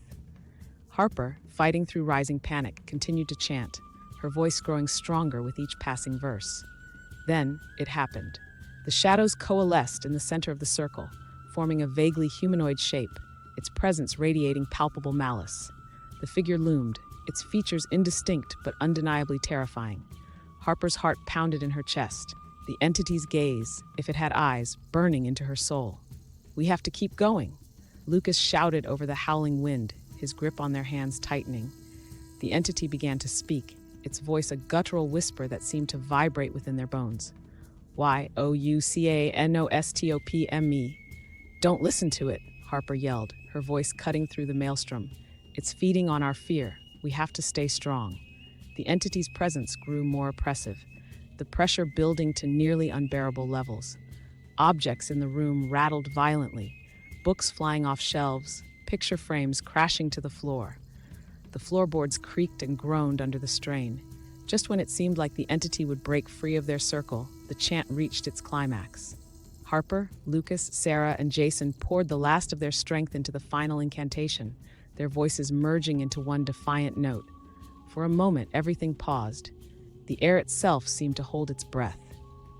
Then, with a final tortured wail, the entity dissipated, its form dissolving into a whirlwind of shadow that was swept away in an instant. The room fell into an eerie silence, the oppressive energy lifting as if a veil had been pulled back. They collapsed, breathless and exhausted, but momentarily victorious. Harper glanced around at her friends, each of them bearing the marks of their struggle, sweat-drenched, eyes haunted, but determined. "It's not over," Harper whispered, the weight of Emma's journal heavy in her hand. "It will be back. We need to be ready." Jason, his scientific resolve broken, nodded reluctantly. "I don't know what that was, but I know it's not something we can face unprepared. We have to keep digging. We have to understand more." Harper tightened her grip on the journal, feeling a cold resolve settle over her. "We will. For Emma. For all of us." Their ordeal had only just begun, but with Emma's journal as their guide and their bond as their strength, they prepared for the battles yet to come. The entity had shown its true form, and now Harper and her friends knew what they were up against. The worst was indeed yet to come. Part 3. The Final Confrontation. The days following their confrontation with the entity were haunted by an uneasy calm. Harper, Lucas, Sarah, and Jason knew it was only a matter of time before the darkness returned. They spent their days together, poring over Emma's journal, preparing meticulously for the final ritual that would, they hoped, banish the entity for good. On the night of the full moon, the group gathered once more in Lucas's basement. The room, usually a mundane hangout spot, had been transformed. Symbols from Emma's journal adorned the walls and floor, glowing faintly in the dim candlelight. "We're doing this tonight," Harper announced, her voice steady but tinged with fear. "We need to perform the final banishing ritual." The group assembled in a tight circle, their faces resolute. Each held an object of personal significance to Emma, a cherished photograph, a piece of jewelry, a book she loved. Harper held the journal close, its pages filled with the weight of her sister's dire warnings and last words. Taking a deep breath, Harper began to chant the incantation, her voice clear and unwavering. Lucas, Sarah, and Jason joined in, their voices harmonizing with hers, creating a sound that seemed to reverberate through the very foundations of the house. The basement's temperature plummeted as a chilling wind swirled around them. The candle flames flickered and threatened to extinguish, illuminating their determined faces in staccato bursts. The symbols on the walls flared to life, casting eerie shadows. Without warning, the entity manifested in the circle's center, more formidable and terrifying than before. Its shadowy form writhed and twisted, a dark presence that seemed to consume the very light around it. Harper's heart pounded, the weight of her sister's warning pressing heavily on her mind. This time the entity did not stay silent. It spoke, its voice a discordant symphony of malice. "Youcanon. We have to stay focused," Lucas yelled, steeling his nerves against the oppressive presence. "Don't let it break the circle." The group continued the chant, their voices rising in unison against the entity's malevolent whispers. Objects began to levitate and spin around the room, crashing violently against the walls. The very ground beneath them seemed to tremble, as if resisting their efforts. Sarah screamed as a flying book narrowly missed her head, but she did not break her concentration. Jason, eyes wide with a mix of fear and determination, shouted the incantation louder, his skepticism shattered by the undeniable reality of the supernatural force they faced. Harper felt the entity pressing against her mind, its insidious voice whispering doubts and fears.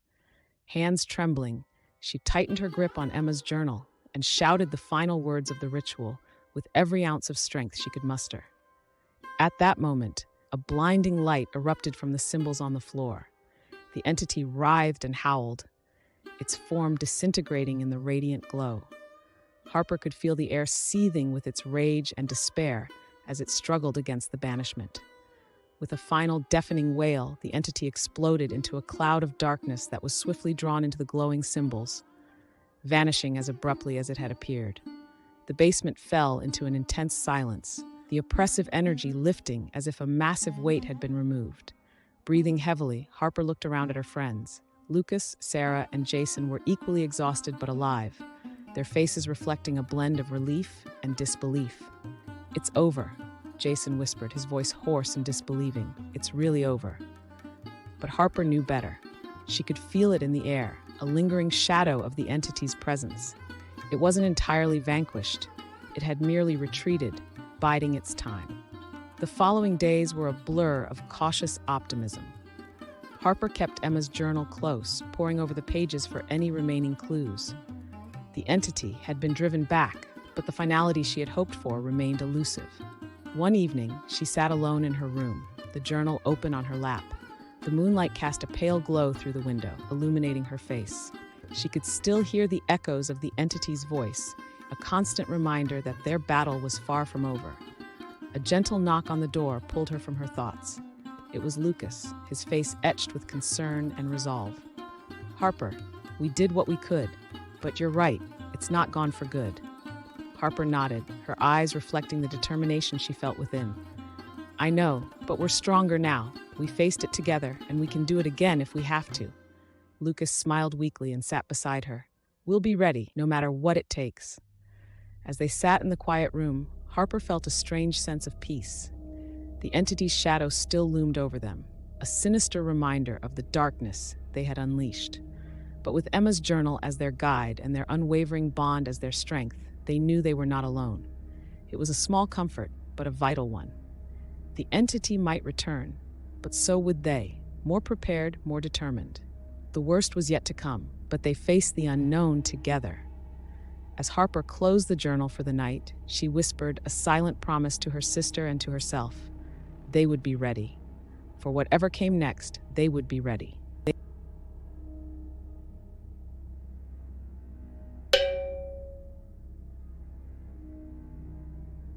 Echoes of the damned. It was just a Ouija board. That was the thought running through my mind as the wooden planchette moved beneath our fingers, lit only by the flickering flames of a dozen cheap candles scattered around the attic. The orange light cast dancing shadows on the cobweb-lined walls, giving the dusty old room an eerie sense of life. Halloween night, a time for scares and whispers and the thin veil between worlds. I looked around at my friends, taking in their reactions. Aaron, with his ever-present smirk, was clearly avoiding showing any sign of nervousness, while Lisa kept glancing over her shoulder as if expecting someone or something to be there. "Do you really think we'll talk to a ghost?" Lisa asked, her voice a mixture of curiosity and fear. Aaron snorted. "It's a piece of wood, a game. Relax, Lisa." I wanted to believe him. I really did. But the chill in the air and the growing tension in my gut told a different story. Still, I clenched my jaw and focused on the board. "Let's just get this over with," I said, trying to keep my voice steady. "Who wants to ask the first question?" Lisa hesitated, then took a deep breath. "Is anyone here with us?" For a few agonizing moments, nothing happened. The planchette sat in the center of the board, mocking us with its stillness. Then slowly, it began to move. "M-Y-B." Lisa read out loud, pulling her hand away as if it had been burned. "Is this for real?" she whispered. Aaron's smirk faded slightly. "Okay, that was creepy. Who's joking around?" But nobody answered. The air grew colder and I felt a prickle of fear crawl up my spine. I forced a laugh, trying to dispel the growing dread. "All right, let's keep going. Ask something else." Lisa nodded reluctantly. "What's your name?" The planchette quivered, then glided smoothly around the board. "E.M." She swallowed hard. "Emily, what do you want?" The planchette moved more rapidly this time. E. All humor vanished from our faces. The flickering candlelight seemed to dim, and the shadows on the walls grew longer, more menacing. "Help you?" Aaron scoffed, but I could hear the tremor in his voice. Suddenly, the room's temperature plummeted. Our breaths became visible puffs of mist, and the air was filled with a chorus of faint whispers, speaking a language I couldn't understand. "Did you hear that?" I asked, my breath hitching. Lisa's eyes widened in terror. "I want to stop. I want to stop now." We tried to end the session, moving the planchette to goodbye, but it wouldn't budge from the center. Panic set in. Aaron pushed away from the table, but the planchette continued to move faster and faster. Why? We were paralyzed with fear. Shadows on the walls seemed to contort into grotesque shapes, threatening to pull us into their dark embrace. The whispers grew louder, more insistent, surrounding us. In the days that followed, we did our best to return to normalcy, to laugh off the strange happenings as mere figments of our overactive imaginations. It was just a game, wasn't it? But the hauntings began almost immediately. Ethan's room became an epicenter of unnatural chills and unseen eyes watching from the darkness. Whispers echoed in the night, shifting shadows that seemed to carry a sinister intelligence. I started waking up at odd hours, always around 3:15 a.m., with an icy chill in the room, no matter how many blankets I piled on. One night I heard it, the same unintelligible whispers from the seance, as though someone was standing at the foot of my bed, speaking directly into my ear. I sat bolt upright, heart pounding in my chest, my breath visible in the freezing air. The shadows in the corner seemed to move, stretching and writhing like living beings. I fumbled for the lamp on my nightstand, knocking over a glass of water in my panic. The light flicked on, and the shadows vanished, leaving only the dripping of the spilled water echoing in the silent room. Sleep became an elusive stranger. Every creak of the house, every flicker of the lights made my heart race. I tried to rationalize it, stress, leftover fear from the seance, maybe even some prank from Aaron. But deep down, I knew. I knew we had called something we couldn't send back. And then the diary came into our lives. It happened one day when Lisa and I were cleaning out the attic, trying to reclaim some sense of normalcy. She found it hidden beneath a loose floorboard, bound in worn leather and covered in dust. There was an aura to it, a sense of foreboding that made my skin crawl. Lisa opened it carefully, her fingers trembling. "Look," she said, pointing to the first page. "It's a diary from someone who lived here before us." We began to read. The diary belonged to a young woman named Emily. She had lived in the house over a century ago, and her entries spoke of a malevolent force she had accidentally summoned with a Ouija board. She had tried to seal a pact to protect herself, but it had only trapped her in a cycle of suffering and despair. "I think this is the same Emily," Lisa whispered, her face pale. The diary spoke of the entity's growing strength, its insidious whispers and dark promises, and Emily's growing realization that she was eternally bound to it. And now, because of our seance, it was bound to us too. The only way to end the haunting was to destroy the object tying the entity to our world, the diary itself. Determined to end our torment, we resolved to burn the diary that night, but fate had other plans. Aaron's lack of belief was his downfall. Convinced it was all an elaborate prank or collective hysteria, he distanced himself from us, immersing himself in work and partying. The entity, however, seemed to sense his disbelief and targeted him mercilessly. I got the call late one night. Aaron had taken his own life, unable to bear the relentless hauntings. Even in death, he couldn't escape the whispers and shadows.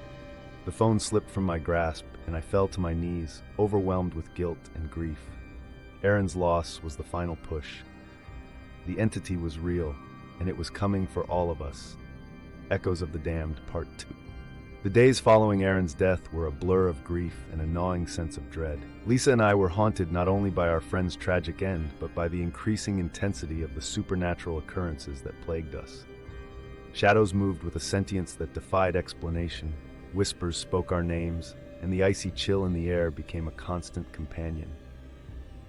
It was during one of those haunted evenings, as Lisa and I sat in the dimly lit living room, that she suddenly shot up from her seat, eyes wide with a horrifying realization. "The diary," she said, her voice filled with urgency. "We haven't destroyed it yet." I nodded, the weight of Aaron's loss still heavy on my chest. "We have to end this."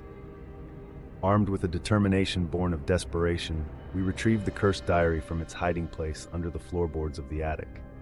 Holding the ancient, leather-bound book felt like clutching a live coal. Lisa opened it to the first page, where Emily's script seemed to almost writhe on the paper. We need to find out where she last tried to confront the entity. Maybe that will give us a clue. We read deeper into the diary, scanning through page after page filled with Emily's pleas and warnings.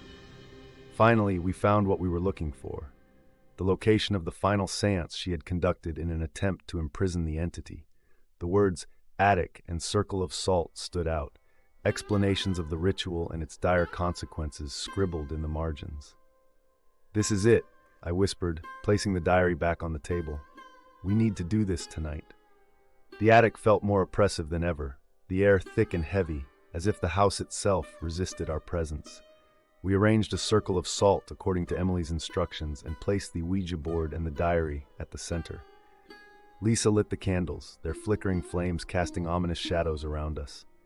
We sat down, shoulders touching for courage, and took a deep breath.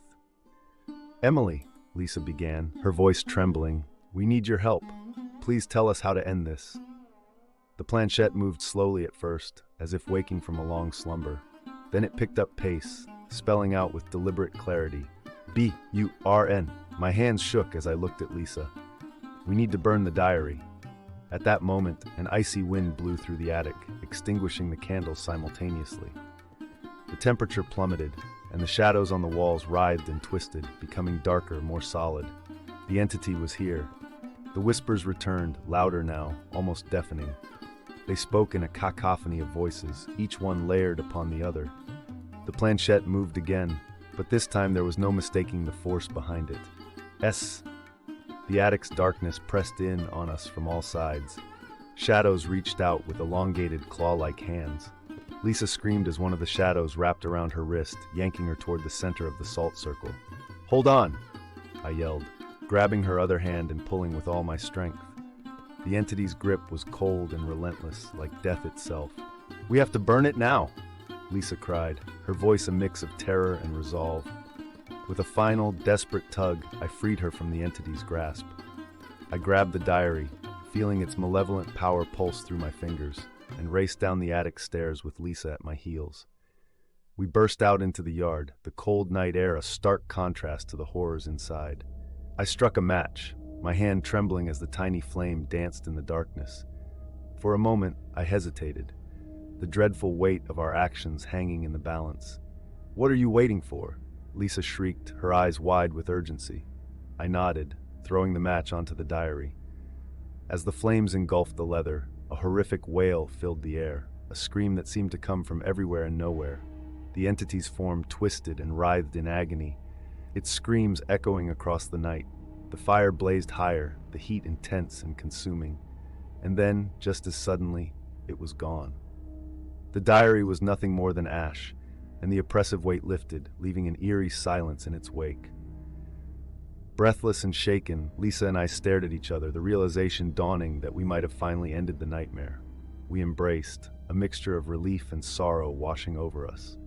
But as we stood there, catching our breath, a chill ran down my spine. The whispers had stopped, but something far more foreboding lingered in the back of my mind.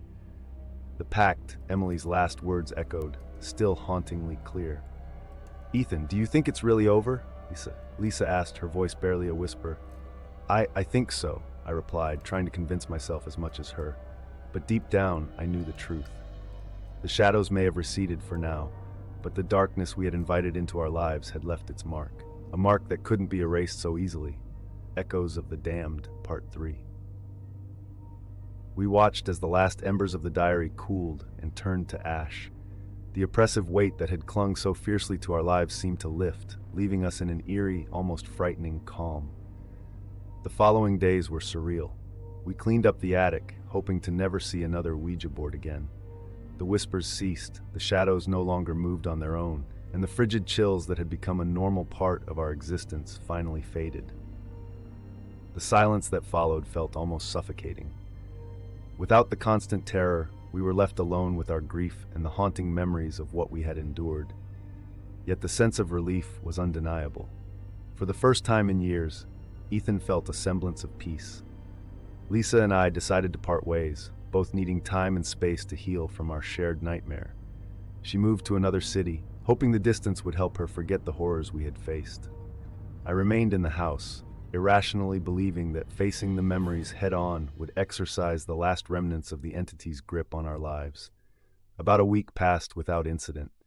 The house was quiet, no more whispers or shadowy figures. Then, one evening, I found a letter slipped under my door. The moment I saw the parchment, an old yellowed paper with frayed edges, my heart sank. I knew it wasn't just any letter. With trembling hands, I unfolded the paper. The writing was familiar, a long-lost echo from that cursed seance. TPAC sealed. He's coming for YO next. I felt the air grow cold around me, the familiar chill sending shivers down my spine. My heart pounded in my chest as the realization hit me like a physical blow. We may have destroyed the diary, but the pact, the dark bond we had unknowingly forged that night, was far from broken. The whisper returned, faint at first, but growing louder and more insistent. The shadows in the room began to move again, slowly at first, then faster, twisting and writhing as they had before.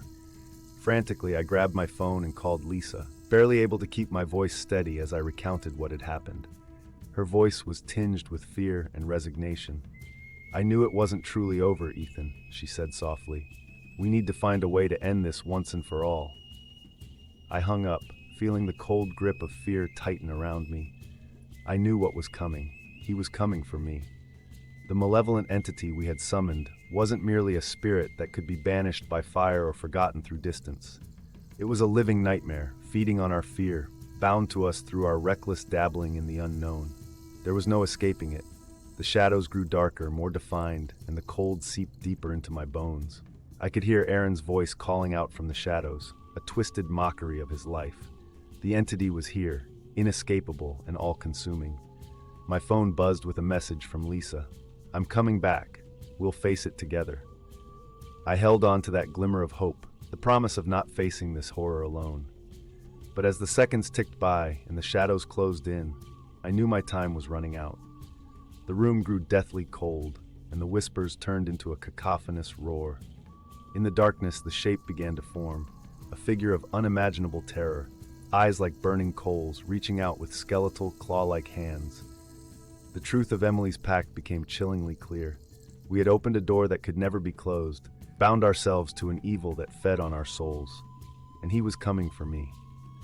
The last thing I saw as the entity closed in was the flicker of candlelight and the echo of Aaron's tragic end. My scream joined the cacophony of whispers, a final plea drowned out by the ravenous dark.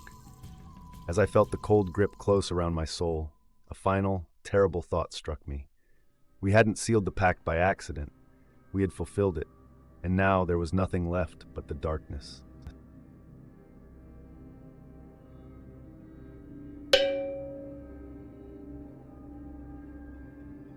The Last Message, Part 1. Even in the dead of night, the whisper of Sam's name sends a chill through my heart. I thought his death was the end of my torment, until we invited something far worse into our lives. It began on the 1-year anniversary of Sam's death. The weight of his absence had grown unbearable, pressing down on my chest like a vice. Sam wasn't just a friend, he was my brother in all but blood. Tom, Lisa, Sarah, and I had gathered in Sarah's dimly lit basement, a place that once echoed with our laughter and now felt like a crypt filled with unspoken grief. "Are we really doing this?" Tom asked, his skeptical gaze shifting between the worn Ouija board and me. His voice was laced with doubt, but he knew how much this meant to me.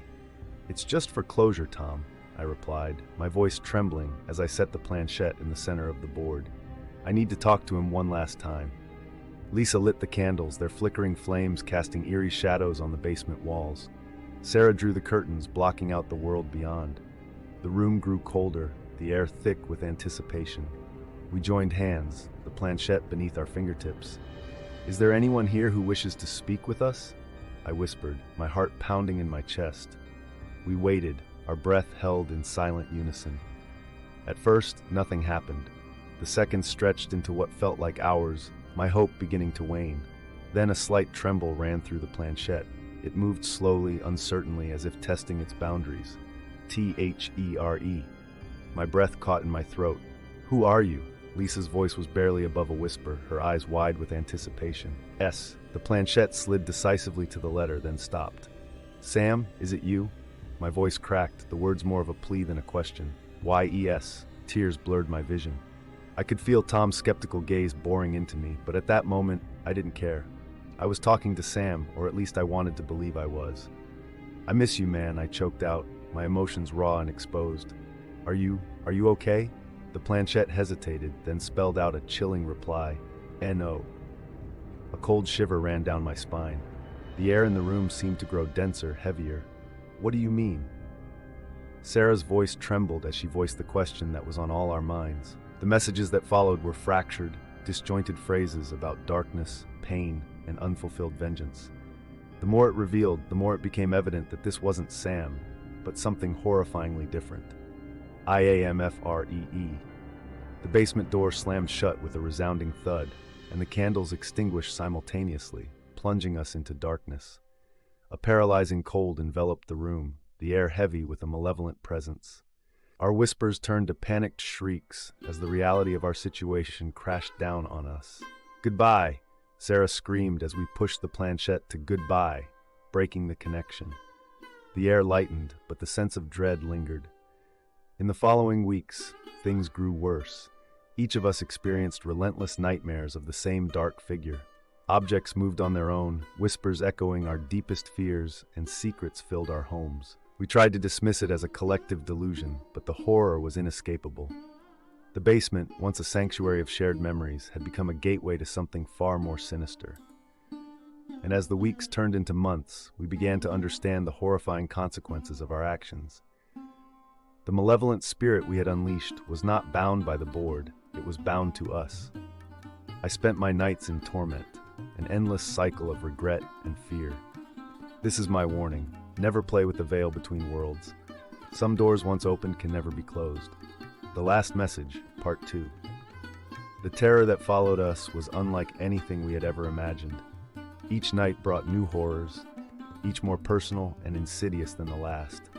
It was as if the spirit had latched onto our darkest fears, using them to tear us apart from the inside. At first, I noticed small things. Objects would shift slightly from where I had left them. My phone would ring in the middle of the night, the caller ID displaying Sam's name. Sleep increasingly became a battlefield, the darkness filled with whispers that echoed my guilt. Each morning, I woke drenched in cold sweat, the dread of another night looming over me. Tom, who had been the most skeptical, was the first to experience a blatant manifestation. One evening, as he sat alone in his apartment, the lights flickered violently before plunging him into darkness. He fumbled for his phone, its feeble screen casting an eerie glow. As he dialed my number, he saw it, silhouetted against the hallway light, a shadow standing deathly still. And then it moved, a slow, deliberate advance towards him. Tom's voice trembled as he recounted the experience the next day. "It knew things about me, Ethan, things no one else could know." It spoke in Sam's voice, but twisted, mocking. Lisa's experience was more subtle, but no less terrifying. She often woke in the middle of the night to the feeling of being watched. Her artwork began to change too. Drawings she didn't remember making appeared on her sketch pads, dark and menacing images of twisted faces and shadowy figures. The most disturbing of all was a recurring symbol she couldn't identify, but she felt a primal fear whenever she saw it. But Sarah's experience was the breaking point. One night, she woke to find herself unable to move, a heavy weight pressing down on her chest. In the dim light, she saw it, an indistinct shadow with burning eyes, leaning closer, whispering poison into her ears. It whispered about the accident, taunting her with details only Sam could have known, twisting the knife deeper into her already wounded psyche. We couldn't ignore it anymore. The spirit was not bound by the board. Frantic and desperate, we decided to meet again, this time armed with research. I had spent countless hours digging through archives, old news reports, and hidden corners of the internet. The history of the Ouija board we had used was drenched in dark tales, each more horrifying than the last. One particular story stood out, a spirit trapped within, escaping only through the grief of those who inadvertently summoned it. We gathered once more in Sarah's basement, now a graveyard of broken memories. Lisa had drawn protective symbols she learned from obscure texts. Tom brought a Bible, holding on to a once-dismissed faith. We lit the candles, their flames casting ghostly shadows, and placed the Ouija board before us. "This has to work," I said, more to myself than to the others. Our hands hovered over the planchette, our resolve wavering, but our desperation driving us forward. "We need to send it back." As we began, the cold settled around us, an all too familiar presence making itself known. The planchette moved almost immediately, a sinister confidence in its movement. WELCOME. "Who are you?" Tom demanded, his voice steady despite the fear etched in his eyes. The response was swift, precise. "IAMSAM. "No," I said through gritted teeth. "You're not Sam. What are you?" The planchette paused, then moved slowly, deliberately, spelling out its chilling truth. EVL. The candles flickered violently, the air growing impossibly colder. A shadow began to form at the edge of our circle, taking shape, coalescing into something almost human. Its eyes burned with a malevolent light, a twisted parody of my friend's image. The tension in the room was palpable, our breaths coming in ragged gasps. "Stay strong," Lisa urged, her voice nearly cracking under the strain. "We need to send it back. Everyone, focus!" In unison, we forced the planchette towards goodbye, but the spirit resisted, its presence growing stronger. The basement filled with a roar, a cacophony of screams and whispers that disoriented us. The planchette spelled one final message, each letter a hammer blow to our resolve, IREE. The shadow lunged, and the candles flickered out, plunging us into a suffocating darkness. The last thing I heard was the sound of my own scream, echoing in the void. The last message, Part 3. In the deafening silence that followed, I fought to control my breath. The darkness was complete, swallowing any trace of light. My heart pounded like a drum inside my chest, the echoes of our scream hanging in the air.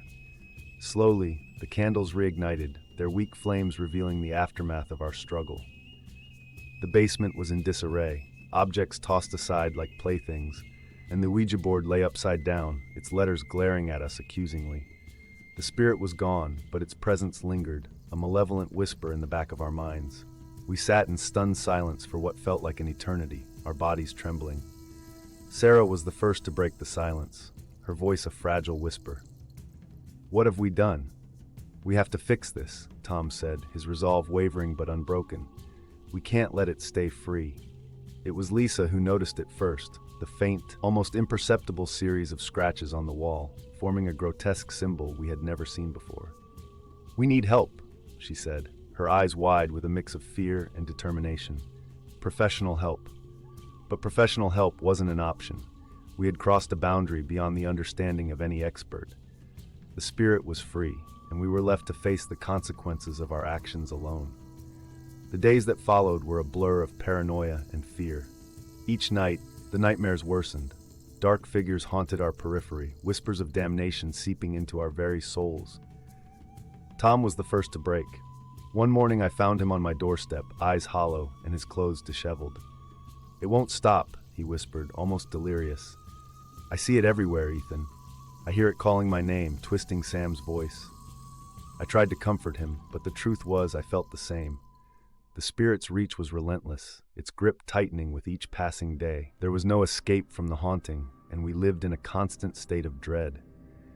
Lisa became more reclusive, burying herself in ancient texts and obscure rituals, her desperate attempts to banish the spirit ending in futile frustration. The symbol had appeared in her artwork, an unrelenting mark on her every creation. But it was Sarah's disappearance that marked the beginning of the end. She had mentioned feeling watched, the weight on her chest returning each night. One morning she simply wasn't there. Her apartment was a chaos of overturned furniture and broken glass, but there was no sign of her. The messages scrawled on her walls in what looked like burnt charcoal read, IAMHERE. A cold, crushing realization dawned on us. We had failed to contain the spirit, and now it was exacting its price. The nights grew longer, our terror more palpable. The final act of our ordeal came one dark, stormy night. Lisa and I had taken refuge in my apartment, the air thick with the scent of burning sage and the low hum of ancient chants. We had hoped to hold the spirit at bay, naively thinking we could reclaim some semblance of normalcy. The lights flickered and the temperature dropped sharply. We knew what was coming. Lisa held my hand, her grip tight. "We face it together," she said, her voice firm but laced with fear.